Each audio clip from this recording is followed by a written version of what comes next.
ওই যে স্বৈরাচারের ভূত এদের উপরে আসর করে গেছে। এখন যাদেরকে মানুষ ভোট দেয়নি তারা তো বিরোধী দলে বসবে। 12ই মার্চ প্রথম সংসদ শুরু হলো, ভালো কথা। আমরা তো ভাই, আপনারা দেশের মানুষ বিএনপিকে নির্বাচিত করেছে দেশ পরিচালনার জন্য, তাই তো? বিএনপি সরকার গঠন করেছে না? এখন যাদেরকে মানুষ ভোট দেয়নি তারা তো বিরোধী দলে বসবে, তাই তো নিয়ম, সংসদের নিয়ম তো তাই। যাদেরকে মানুষ বেশি ভোট দেয়নি, অল্প ভোট দিয়েছে, তারা তো বিরোধী দলে বসবে। এখন এই বিরোধী দলে যারা বসলো, বসার সাথে সাথে আমরা দেখলাম, ওই যে মনে আছে স্বৈরাচার একবার বলছিল বিএনপিকে 1 মিনিটও ক্ষমতা শান্তিতে থাকতে দিব না, মনে আছে এই ডায়লগ? মনে আছে? এই যে খালেদা জিয়া যখন একবার সরকার গঠন করলো, তখন ওই পাশে যারা বিরোধী দল ছিল তারা বললো যে 1 মিনিটও বিএনপিকে শান্তিতে থাকতে দিব, একদম সংসদে বলছিল, মনে আছে? একদম পত্রিকার পাতায় আছে।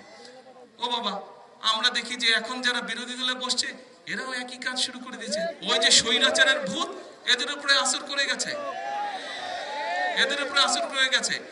আমরা যেই কাজগুলো করতে চাচ্ছি দেশের জন্য, আপনারা তো নিজেরাই যে হাজার হাজার লোক এখানে উপস্থিত, আপনারা প্রত্যেকটা মানুষ হাত তুলে বললেন যে বিএনপি সরকার এই কাজগুলো সঠিকভাবে করতে পারলে কার সুবিধা হবে? জনগণের উপকার হবে। এই কাজগুলোকে বাধাগ্রস্ত করার জন্য তারা কি শুরু করলো? বিভিন্ন রকম তারা কায়দা শুরু করলো। তারা বলে সনদ পাশ করতে হবে, এই করতে, ওই করতে হবে। দেখুন, এই যে ইন্টারিম গভর্নমেন্ট যে ছিল, ডক্টর ইউনূসের যে গভর্নমেন্ট ছিল, সরকার ছিল, তারা কি করলো? তারা একটি সংস্কার কমিশন গঠন করলো। কিন্তু বাংলাদেশের সংস্কারের প্রস্তাব সবচেয়ে প্রথম কে দিয়েছিল বলেন তো? বিএনপি দিয়েছিল 2016 সালে। এই যে সংস্কার কমিশন যে ডক্টর ইউনূসের গঠন করেছিল যখন, তারপরে যে বিএনপি সহ বিভিন্ন দলকে যে ওখানে আমন্ত্রণ জানিয়েছিল, সেখানে যা আলাপ হয়েছে, যত সংস্কারের বিষয় আলাপ হয়েছে, তার 80 to 85% সংস্কার প্রস্তাব বিএনপি সবচেয়ে প্রথমে দিয়েছিল। এবং কার নেতৃত্বে দিয়েছিল? দেশনেত্রী বেগম খালেদা জিয়ার নেতৃত্বে 2016 সালে এই সকল প্রস্তাব বিএনপি দিয়েছিল। তারপরে শুধু তাই নয়, 2023 সালে বিএনপি আবার, সেই সময় আন্দোলন চলছে, আন্দোলনে বিএনপির সাথে যেই দলগুলো ছিল সেই সকল দলকে সাথে নিয়ে বিএনপি 31 দফা দিয়েছে। 31 দফা মনে আছে না আপনাদের? 31 দফা দিয়েছে।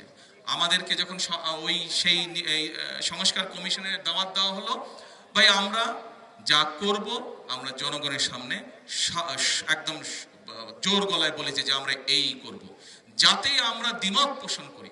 আর ভাই, গণতন্ত্রের নিয়মিত হচ্ছে আমার কোনো ব্যাপারে মত থাকবে, কোনো ব্যাপারে দ্বিমত থাকবে, সেটাতে সমস্যা নাই। দ্বিমত আপনার সাথে থাকতেই পারে আমার, কিন্তু দ্বিমত থাকলে আমরা সেটি আলোচনা করব। আপনি আপনার পয়েন্ট বলবেন, আমি আমার পয়েন্ট বলবো। আপনার যদি যুক্তি থাকে আমি মেনে নেব, আপনার যদি যুক্তি না থাকে আমি মেনে নেব না। কিন্তু আমরা সংসদে কি দেখলাম? আমরা সংসদে এখন দেখতে পাচ্ছি এই যে যাদেরকে মানুষ অল্প ভোট দিয়েছে, সেই বিরোধী দল জোর করছে যে তারা যেটি বলবে সেটি হতে হবে, এরকম একটা দাবি তারা তুলে দিচ্ছে সংসদে। আমরা দেশবাসীকে পরিষ্কারভাবে আবারও আজকে এই জনসভায়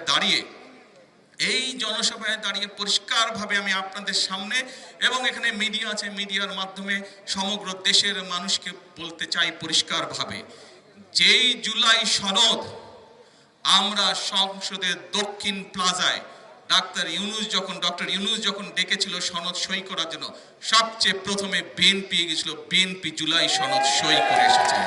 কাজেই যেই জুলাই সনদ বিএনপি সই করে এসেছে, সেই জুলাই সনদের প্রত্যেকটি অক্ষর, প্রত্যেকটি শব্দ, প্রত্যেকটি লাইন ইনশাল্লাহ আমরা বাস্তবায়ন